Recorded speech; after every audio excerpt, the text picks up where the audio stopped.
ये शख्स अभी जो वीडियो में उठक बैठक कर रहा था, ये कोई साधारण शख्स नहीं है, ये एक आईएएस है। और ये उठक बैठक इस आईएएस की नहीं, हमारी सड़ चुकी व्यवस्था की है, हमारे आत्मसम्मान की है। और अक्सर जो हम लोग तंज कसते हैं कि पुलिस वाले मुस्तैदी से काम नहीं करते, पुलिस वाले तो बिक जाते हैं, जो लोग नहीं बिकते उनका अंजाम क्या होता है आप इस आईएएस की शक्ल में देख सकते हैं।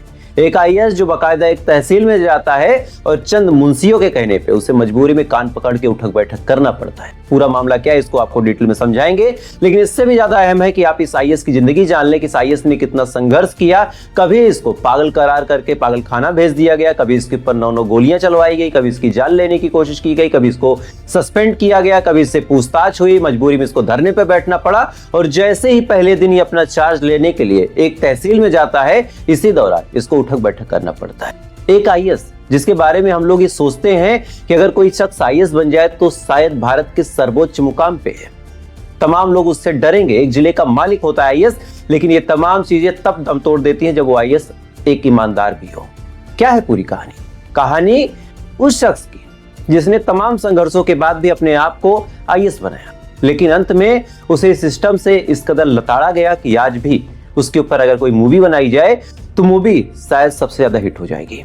ये कहानी आईएएस रिंकू सिंह की है, जिनका जन्म उत्तर प्रदेश के हाथरस में हुआ। साल 1982 में जब इनका जन्म होता है, इनके परिवार वाले काफी गरीब थे। इनके पिता आटा चक्की चलाते थे। आटा चक्की चला के जैसे तैसे करके इन्होंने रिंकू सिंह को पढ़ाया। पढ़ाने के बाद जब 12th में रिंकू सिंह के ठीक ठाक नंबर आते हैं, तब रिंकू सिंह को लगता है कि नहीं, मुझे जीवन में कुछ बड़ा करना है और इस गरीबी और गुर्बत की दुनिया को छोड़ के ऊपर उठना है। इसके बाद उन्होंने बीटेक करने का फैसला लिया। उसके बाद बड़े ही अच्छे नंबरों से उन्होंने अपने बीटेक से ग्रेजुएशन को कंप्लीट किया और साथ ही गेट एंट्रेंस एग्जाम को दिया और उसमें भी अंडर 100 इनकी रैंक आई। एक आदमी जिसकी अंडर 100 रैंक आए, बड़ी बड़ी कंपनियां उसे अप्रोच करती है, अच्छी अच्छी आईआईटीज उसको एमटेक का ऑफर देती है। लेकिन इसी दौरान इनके दिमाग में एक फितूर सवार होता है कि अब मैं सिविल सर्विसेज में जाऊंगा। और शायद यही इनकी जिंदगी की सबसे अच्छी गलती भी थी, सबसे बुरी गलती भी थी और शायद सबसे खूबसूरत पलों में से भी एक था और सबसे मनहूस घड़ियों में से भी एक थी जब इन्होंने आईएएस बनने का फैसला लिया। अलग अलग टाइम पे इन्होंने एग्जाम दी, अलग अलग टाइम के हिसाब से इन्होंने उस एग्जाम को क्वालिफाई किया, अलग अलग टाइम पे अलग अलग पोस्ट पे ये तैनात रहे। लेकिन इनकी जिंदगी का सबसे बदसूरत पल साल 2009 में आता है जब ये समाज कल्याण अधिकारी बनते हैं। उत्तर प्रदेश में ये तैनात थे। इसी दौरान इन्होंने नोटिस किया कि कई सारे ऐसे लोग हैं जो समाज कल्याण में आए हुए पैसों को अलग अलग फर्जी नामों पे निकाल लेते और निकालने के बाद उन पैसों को लूट लेते या फिर घोटाला कर लेते हैं। ये बात जब इनको पता चली, पता चलने के बाद इन्होंने एक्शन लेने की सोची। इन्होंने शिकायत कर दी, इन्होंने इंक्वायरी बैठा दी और शायद इनकी जिंदगी की सबसे बड़ी गलती यही थी। जब इन्होंने इंक्वायरी बैठाई, इन्होंने जांच पड़ताल करने की कोशिश की। इसी दौरान कई सारे लोगों ने पहले तो इनके ऊपर दबाव बनाया, कहा कि ये जांच पड़ताल बंद कर दो। जितने भी लोग इसमें शामिल हैं काफी ताकतवर हैं, जितने भी लोग इसमें शामिल हैं उनके ऊपर शासन सत्ता का बड़ा हाथ है। लेकिन ये एक ईमानदार छवि के व्यक्ति हैं। इन्हें लगा कि अगर ये ईमानदारी से काम करेंगे तो शासन सत्ता या फिर पूरी दुनिया इनको सराहेगी, इनकी पीठ थपथपाएगी। इस वजह से इन्होंने जांच पड़ताल को आगे बढ़ाया और इसी दौरान इनके ऊपर जानलेवा हमला हो जाता है। कई सारे बदमाश एक दिन मौका देख के इनके ऊपर ओपन फायर करते हैं। ओपन फायर करने के बाद कई सारी गोलियां इनको लगती है। इनकी आंख में एक गोली लगी, एक गोली इनके कान में लगी, मुंह में लगी। एक तरह से कहा जाए तो इनके सर को ही निशाना बना के गोली मारी गई थी। किस्मत के धनी थे, शायद जिंदगी तो बच गई, लेकिन इनकी एक आंख चली गई। ये एक कान से सुन भी नहीं पाते, इनका जबड़ा भी टूट गया। और ये तमाम चीजें इनके साथ इसलिए हुई क्योंकि ये समाज में हो रहे घोटालों को आगे ला रहे थे। फिर क्या, इसके बाद जब जांच पड़ताल बैठी कि किसने गोली चलवाई, क्या हुआ, तो फिर जो गोली चलाने वाले लोग थे उनमें से 2 को गिरफ्तार किया गया। उनको 10-10 साल की सजा हो गई और शायद अब वो आजादी के साथ घूम भी रहे। अब इसके बाद इन्होंने इस बात की कसम खा ली कि अब ऐसे घोटालों की सामने ला के रहेंगे। दूसरा कोई होता तो टूट जाता, लेकिन इन्होंने टूटने के बारे में सोचा नहीं। इसके बाद इन्होंने आरटीआई फाइल की और अलग अलग चीजों के बारे में जानकारियां इकट्ठा करनी शुरू की, राइट टू इंफॉर्मेशन के अधिकार से। जब इन्होंने आरटीआई फाइल की, एक साल तक, आप सोचिए एक आरटीआई का जवाब 2-3 महीने में आ जाता है, एक साल तक इनको इंतजार करना पड़ा, किसी भी आरटीआई का जवाब नहीं आया। इसके बाद ये पहुंच जाते हैं लखनऊ और वहां पे धरने पे बैठ जाते हैं इस उम्मीद में कि अगर मैं धरने पे बैठूंगा पूरी दुनिया की नजर मुझ पे आएगी, शासन प्रशासन की नजर मुझ पे आएगी, मैं खुद शासन से जुड़ा हुआ एक अधिकारी हूं, तो शायद इस देश में और फिर जो मेरे राज्य में, मेरे इलाके में घोटाले हो रहे उसको लेके कोई एक्शन हो पाएगा। लेकिन किस्मत या फिर कहे इस देश की ही किस्मत खराब है कि जब ये घोटाले पे इल्जाम लगाने के बाद बाकायदा वहां पे बिना पक्षपात की इंक्वायरी के लिए बैठते हैं और ये आंदोलन शुरू करते हैं, अनशन शुरू करते हैं कि जब तक मेरे सवालों का जवाब मुझे नहीं मिलेगा मैं इस जगह से नहीं उठूंगा। तो जबरन इनको उठाया गया, जबरन इनका मेडिकल करवाया गया और जबरदस्ती इनको पागल करार देके पागल खाने भेज दिया गया। आप सोचिए, एक आदमी जो समाज कल्याण अधिकारी हो, पहले उसके ऊपर हमला हो, उसको गोली मारी जाए और कुछ ही सालों में इसको पागल करार देके जेल भेज दिया जाए, पागल खाने भेज दिया जाए। फिर क्या, वहां भी ये अपने आप को जैसे तैसे करके समझाते हैं, अपने आप को संजो के रखते हैं, टूटने नहीं देते, बिखरने नहीं देते। उसके बाद फिर इनके दिमाग में ख्याल आया कि अब तो आईएएस ही बनना है। इसके बाद इन्होंने तैयारी शुरू की, अलग अलग अटेम्प्ट इन्होंने फिर से दिए और फाइनली साल 2022 में इन्होंने आईएएस की परीक्षा उत्तीर्ण की। आईएएस की परीक्षा उत्तीर्ण करने के बाद फिर इन्होंने अलग अलग जगहों पे अपनी पोस्टिंग को संभाला और इसी बीच इसी साल 2025 में 24 जुलाई को इनका ट्रांसफर हुआ था मथुरा से शाहजहांपुर। मथुरा से शाहजहांपुर जब इनकी पोस्टिंग होती है, पोस्टिंग होने के बाद पहले ही दिन जब ये उस जगह पे जाते हैं as a SDM sub division officer के पोस्ट पे तैनात होने के लिए, तभी इन्होंने देखा कि कुछ लोग वहां पे खुले में पेशाब करते हैं। ये चीज जब इन्होंने देखी तो इन्हें पसंद आया नहीं। एक मुंशी था शायद, उसने जब खुले में पेशाब करना शुरू किया, ये मौके पे वहां पे पहुंच गए।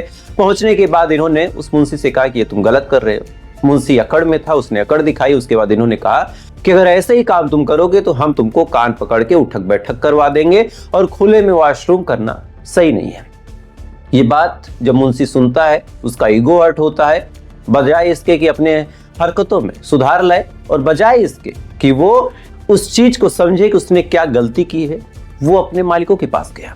सीनियर वकील भी इसमें इन्वॉल्व होते हैं। उसके बाद एक जमावड़ा लगता है, तमाम वकील कहते हैं कि एसडीएम साहब माफी मांगे और ये उठक बैठक वाली बात कैसे बोल गए और हम अब यहाँ पे कोई काम नहीं करेंगे। ये बेचारे रिंकू सिंह जब ये देखते हैं कि पहले ही दिन उनकी ही तहसील में जितने वकील हैं वो नाराज हो गए, उन्होंने मोर्चा खोल दिया, तब इन्होंने खुद कान पकड़ा। कान पकड़ने के बाद 5 बार उठक बैठक की और उस वकील समेत तमाम जो वहां पे लोग मौजूद थे उन सबसे माफी मांगी। इसी का वीडियो किसी ने सोशल मीडिया पे वायरल कर दिया। वायरल करने के बाद लोगों ने सवाल पूछना शुरू किया कि आईएएस रिंकू सिंह है क्या? वही रिंकू सिंह जिनके ऊपर कभी 7 बार गोलियां चली, वही रिंकू सिंह जिनको कभी पागल करार देके पागल खाने भेज दिया गया, कभी उनके ऊपर खुद घोटाले के आरोप लगे, अलग अलग मुकदमों में उनको फंसाने की कोशिश की गई। वजह सिर्फ इतनी थी कि रिंकू सिंह ईमानदार छवि के व्यक्ति थे। फिर क्या, जब ये वीडियो वायरल हुआ, कायदे से उस जगह पे कार्रवाई होनी चाहिए थी। जिन पुलिस वालों ने मजबूर किया, जिन वकीलों ने मजबूर किया, उनके ऊपर कोई एक्शन होना था। जो खुले में वॉशरूम कर रहे थे, जो पेशाब कर रहे थे, उनके ऊपर कोई फाइन या जुर्माना लगना था। लेकिन हायर इस देश की किस्मत कि अंत में अभी 2 दिन पहले ही रिंकू सिंह को ही ट्रांसफर करके वहां से दूसरी जगह लखनऊ भेज दिया गया। यानी एक आदमी जो कहीं भी आवाज उठाता है, एक आदमी जो कहीं भी शासन सत्ता से लड़ने की कोशिश करता है, वो आदमी आज हर जगह दर-बदर भटक रहा। शासन सत्ता की बात करें तो साल 2009 में जिसकी सरकार थी, उसने क्या कुछ किया वो आप खुद समझ सकते हैं। उसके बाद फिर एक उम्मीद जगी कि अखिलेश की सरकार में कुछ होगा। अखिलेश की सरकार में इनको पागल करार देके जेल भेज दिया गया, पागल खाने भेज दिया गया। फिर उम्मीद इनको शायद जगी होगी कि योगी बाबा की सरकार में कुछ अच्छा ये कर पाएंगे, तो आज योगी बाबा की सरकार में भी इनको ट्रांसफर देखने को मिल रहा। अगर कोई खुले में वॉशरूम करता है, उसको ये डांट फटकार देते हैं तो इनको कान पकड़ के उठक बैठक करना पड़ेगा। और ये इस देश की सबसे शर्मनाक तस्वीरों में से एक है। जब कान पकड़ के उठक बैठक वाले मामले में वहां के लोगों से पूछताछ की गई, तो अलग अलग न्यूज चैनल की बात अगर हम मान लें तो वहां के वकीलों का कहना है, वहां के मुंशियों का कहना है कि जब यहाँ के वॉशरूम साफ नहीं है तो हम खुले में ही वॉशरूम करेंगे। अब बड़ा सवाल ये निकल के सामने आता है कि अगर वॉशरूम साफ नहीं है, अगर वहां के शौचालय साफ नहीं है, तो फिर उनको गंदा करने वाला है कौन? उनको उस लेवल तक पहुंचाने वाला है कौन कि वहां पे सांस लेना दूभर हो जाए? क्योंकि बड़ा सवाल ये निकल के सामने आता है कि जिस परिसर में केवल वकील और बाकी लोग काम करते हो, जिस परिसर में अगर वकील और बाकी लोग ये चाह लेते हैं कि एक एसडीएम भी कान पकड़ के उठक बैठक करे, तो क्या वही वकील, वही मुंशी, वही जूनियर, तमाम लोग मिलके एक सफाई कर्मी को इस कदर मजबूर नहीं कर सकते कि वो अपनी ड्यूटी ठीक ठाक तरीके से करे? क्योंकि हर न्यायालय में, हर सचिवालय में, हर तहसील में कई सारे सफाई कर्मी होते हैं और उनकी ड्यूटी ही होती है कि वॉशरूम को साफ रखा जाए। लेकिन वो वकील जो अपने जिद में एक एसडीएम को तो झुका सकते हैं, लेकिन एक सफाई कर्मी को उसका फर्ज, उसका हक याद नहीं दिला सकते। बहरहाल ये जो हुआ, ये हम तमाम लोगों के मुंह पे एक काला जूता है, एक काला तमाचा है। अक्सर हम लोग ये सवाल उठाते हैं कि पुलिस वाले काम नहीं करते। अक्सर हम लोग ये इल्जाम लगा देते हैं कि पुलिस वाले काम नहीं करते। आईएएस साहब बिक गए, एसडीएम साहब घूस लेते हैं, लेकिन जो लोग ईमानदारी से काम करते हैं उनके साथ क्या होता है, इस बात का एग्जाम्पल आप आईएएस रिंकू सिंह राही की कहानी से समझ सकते हैं। मुझे लगा कि आज इस वीडियो के माध्यम से रिंकू सिंह राही को एक सपोर्ट दिया जाए, एक समर्थन दिया जाए। हम लोग सोशल मीडिया के माध्यम से इनके हक में आवाज उठा सकते हैं कि ऐसे साफ दिल वाले आईएएस अधिकारी को कम से कम परेशान ना किया जाए। खैर, आपकी क्या राय है कमेंट कीजिएगा। पर ऐसी अपडेट में अगर आप हमारे साथ जुड़ना चाहें तो वीडियो को लाइक करके, चैनल को सब्सक्राइब करके अपना प्यार दे सकते हैं। बाकी थोड़ी देर बाद फिर मुलाकात होगी ऐसी किसी घटना के साथ। तब तक आप अच्छे रहे, खुश रहें। जय हिंद, जय भारत।